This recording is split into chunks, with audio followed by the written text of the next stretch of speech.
और इजराइल ने तो फैसला कर लिया है कि वो आतंकवाद की कमर तोड़ के रहेगा। किस तरह से उसने जो है वहां पे बुरा हाल किया है, पहले तो हमास का, उसके बाद जो है उसने ताबड़तोड़ हमले कर रहा है हिजबुल्लाह के ऊपर। तो अब देखिए, अब बारी आपकी है। आप और अब वक्त आ गया है, आपको मोदी जी ने साफ सुना दिया है कि पाताल में से भी कहीं ढूंढ कर निकालना पड़ा तो आपके ऊपर पलटवार होगा। जिसको पैलेस्टाइन ने दिया। अरे पैलेस्टाइन छोड़ो, सऊदी का, यूएई का, बहरीन का, इजिप्ट का, पैलेस्टाइन का, अबूधाबी, सारे बड़े देशों का, मुस्लिम ममालिकों का सबसे ज्यादा बड़ा सिविलियन ऑनर भारत के प्रधानमंत्री को मिला है। पाकिस्तान को फूटी कौड़ी नहीं मिली। पीओके का जिक्र, पीओके को पाकिस्तान ने सिर्फ हथियार बनाया है। Training camp, launching pad, Muzaffarabad में कसाब को ट्रेनिंग दी गई थी मुंबई भेजने से पहले। तो यह बहुत जरूरी है कि आतंक वैसे भी खत्म करना है तो पीओके को इधर लाना ही है। मैं आपको बता रहा हूं कि फटीचर मुल्क हैं आप, खाने को दाना नहीं, रोटी नहीं, 2 रोज की रोटी नहीं अपने। हेलो दोस्तों, कैसे हैं आप लोग। स्वागत है एक और डिबेट शो में। डिबेट में आए हुए थे पाकिस्तान के आतंकवादी। फिर क्या होता है, मेजर ने उन्हें खुला बोल दिया कि हम तो पाकिस्तान का पीओके लेके रहेंगे, जो उखाड़ना है उखाड़ लो। और ये भी हिदायत दी कि पहले अपने खुद के बच्चों को अच्छे से खिलाओ पिलाओ। और वीडियो बहुत ज़्यादा मज़ेदार होने वाली है। और वीडियो के बारे में आपकी क्या राय है, कमेंट में जरूर देखे जाना। मिलते हैं वीडियो के लास्ट में। देखिए साहब, अब नॉन सीरियस होके डिबेट ना करें, जरा थोड़ी गंभीरता से इस मामले को लिया जाए। पूरी दुनिया साहब आज के दिन फेडअप है आतंकवाद से। ये बख्शी साहब के पास जीडी बख्शी जी, आपने सुना, हंसी आई आपको इरशाद अहमद की बात सुनकर? हंसी वाला उनका म्यूट है। और इजराइल ने तो फैसला कर लिया है कि वो आतंकवाद की कमर तोड़ के रहेगा। किस तरह से उसने जो है वहां पे बुरा हाल किया है, पहले तो हमास का, उसके बाद जो है उसने ताबड़तोड़ हमले कर रहा है हिजबुल्लाह के ऊपर। कल परसों नसरुल्लाह जो है उसको मार डाला, जो कि हिजबुल्लाह का हेड था। उनके टॉप लीडरशिप को खलास कर दिया है। उनके जो रॉकेट लॉन्चिंग बेसिस हैं उनको धुएं में उड़ा दिया है, निस्तनाबूत कर दिया है।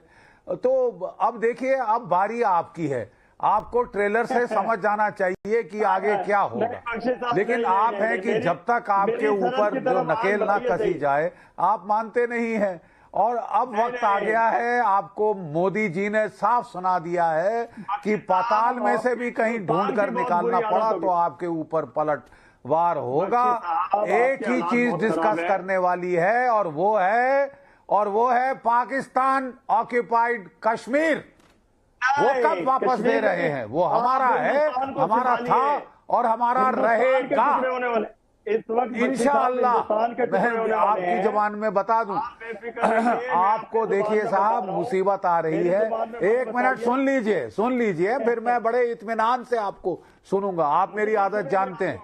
मैं आपको बता रहा हूं कि फटीचर मुल्क हैं आप, खाने को दाना नहीं, रोटी नहीं, 2 रोज की रोटी नहीं अपने आवाम को खिला सकते। कोई $7 अरब आपको IMF से लोन मिल गया, सीधा जाके हसीना वाजिद का तख्ता पलट करने की कोशिश की जमायत इस्लामी के जरिए। अपने देश में गदर, फटीचर हाल। और अब बांग्लादेश जो इतना अच्छा कर रहा था, 2016 में आपकी जो पर कैपिटा GDP को पार कर गया था, हमारी भी GDP को 2021 तक पार कर गया था वो बांग्लादेश। आज वहां पे आपने गदर, अराजकता, केओस फैला दिया। यही आपकी देन है। ठीक है सर, मैं आता हूं, बख्शी सर मैं आता हूं। शहजाद, पीओके, एनआरकी, पीओके का जिक्र, पीओके को पाकिस्तान ने सिर्फ हथियार बनाया है। Training camp, launching pad, Muzaffarabad में कसाब को ट्रेनिंग दी गई थी मुंबई भेजने से पहले। तो यह बहुत जरूरी है कि आतंक वैसे भी खत्म करना है तो पीओके को इधर लाना ही है। देखिए, ये तो भारत की पार्लियामेंट का रेजोल्यूशन है 1994 का, और हर पॉलिटिकल पार्टी ने। इरशाद साहब, आप लगातार सबके बीच में डिस्टर्ब कर रहे हैं। अब ये तरीका डिबेट का नहीं है। मैं आता हूं डॉक्टर इरशाद, मैं जिसका नाम बोलूं सर बोलेगा। सुनिए सर, मैं डिबेट नहीं, ऐसे डिबेट नहीं होती है। जिसका नाम लूंगा सर वो बोलेगा। देखिए, अरे मुबीन से सीखिए, वो इंतजार कर रहे हैं सर अपनी बारी का। आपसे डिबेट की शुरुआत की, आप बार बार बीच में बोल रहे हैं, तो सर नहीं होता ऐसा। फिर मुझे पीसीआर को कहना पड़ेगा जिसका नाम लो उसी की आवाज ऑन एयर करे, फिर आप रोने लगेंगे। तो ऐसा नहीं होता है सर, रुक जाइए, अपनी बारी का इंतजार कीजिए। अगर आपको कुछ लगे कि बीच में बोलना है तो एक लाइन बोलकर चुप हो जाइए। जी ठीक है। चलिए शहजाद बोलिए। गलत बोलेगा, अगर ये गलत बोलेगा तो मैं बोलूंगा बीच में। आप नहीं तय करेंगे ना, रुक जाइए। इरशाद साहब, बीच बीच में फटने की तो बीमारी पेजर और बॉम्ब की है। आप ना पेजर है ना बॉम्ब है, तो बीच में क्यों फटे जा रहे हो? अपने समय का इंतजार कीजिए।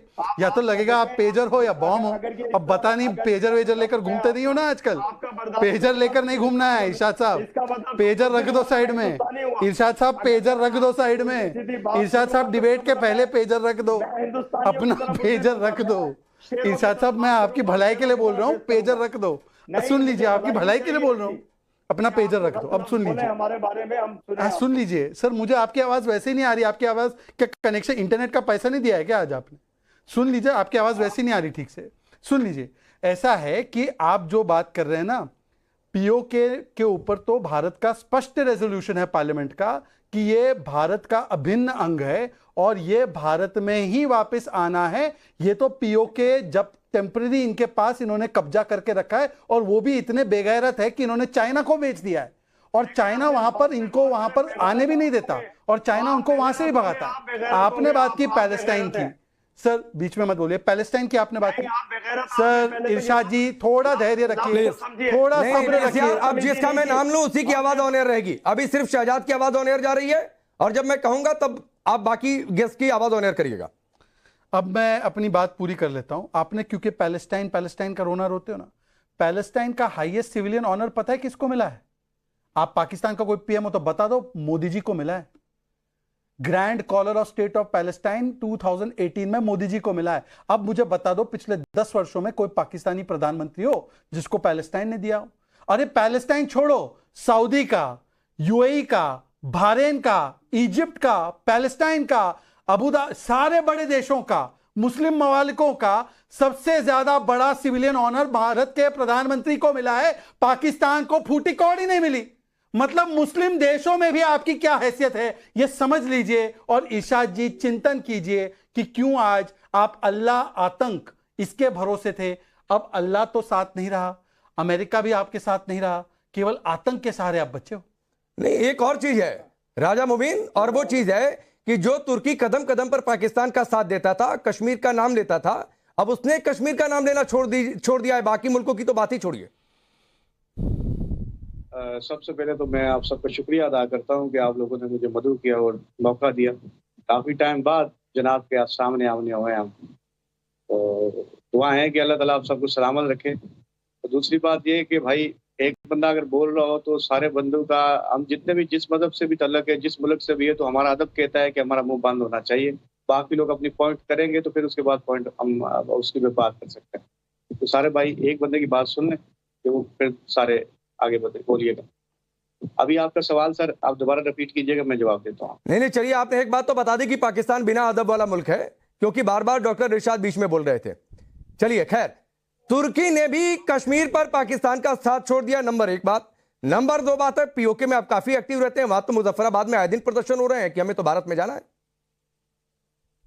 देखिए बात सुने, जहां तक ताल्लुक कश्मीर का है तो कश्मीर अपने आप में एक रियासत है जो 800 साल पुरानी रियासत, और कश्मीरी अपना खुद हिसाब लेना जानते हैं। उनको किसी सपोर्ट की जरूरत नहीं है, ना पाकिस्तान की जरूरत है, ना हिंदुस्तान की, ना किसी और की जरूरत है। वो रेफरेंडम चाहते हैं, वो वोटिंग चाहते हैं, वोटिंग के जरिए रेफरेंडम। मैं ये चाहता हूँ, अभी आपको भी पता होगा ऑक्सफोर्ड यूनिवर्सिटी एक डिबेट ला रही है जो कश्मीर, पाकिस्तान और भारत दोनों को बुला रहे हैं, ठीक है। वहाँ पे डिबेट ये है कि वो अलग रियासत है, तो आप उसको अलग क्यों नहीं रहने देते। अब मेरा सवाल ये है कि अगर हमने देखना है कि वो मेरे साथ है, हिंदुस्तान कहता है वो मेरे साथ है, पाकिस्तान कहता है वो मेरे साथ है, तो भाई उसको रेफरेंडम कराओ ना, वोटिंग कराओ, तो आपको पता लग जाएगा कि वो अगर उनके साथ है तो वो भी पता लग जाएगा, उनके साथ है फिर भी पता लग जाएगा, या वो खुद अपनी एक रियासत की तौर पर रहना चाहते हैं वो भी पता लग जाएगा। मैं आपको बताऊं, आज़ाद कश्मीर के जो लोग हैं वो अपनी रियासत खुद संभालना जानते हैं। पिछले दिनों आपने देखा भी होगा कि उनके साथ जो करने की कोशिश की गई थी, जैसा भी है, तो उन्होंने अपने आप को बेहतरीन डिफाइन किया है, ठीक है। वो डिफाइन करना हर सूरत, और मकबूजा कश्मीर के लोग, आपको भी पता है कि वो भारत में अपने आप को कैसे डिफाइन करते हैं और किस तरह से डिफाइन कर रहे हैं, तो उनको बताने की जरूरत है नहीं।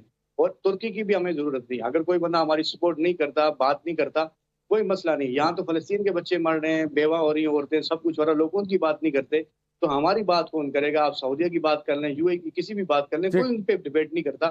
तो कश्मीर तो दूसरी बात है, लेकिन हम ये चाहते हैं कि हम अपना केस खुद लड़ें। अगर ऑक्सफोर्ड यूनिवर्सिटी में भी जाएं तो कश्मीरी खुद जाके अपनी बात तो करें। राजा कश्मीरी मुबीन, की बिहार आपने पे कोई शायद बात ना तस्वीरें करे। देखी होंगी, कश्मीरी जो अपना दर्द खुद आप बयान करता है, रेफरेंडम दूसरा की बात कैसे कर करे? रहे हैं।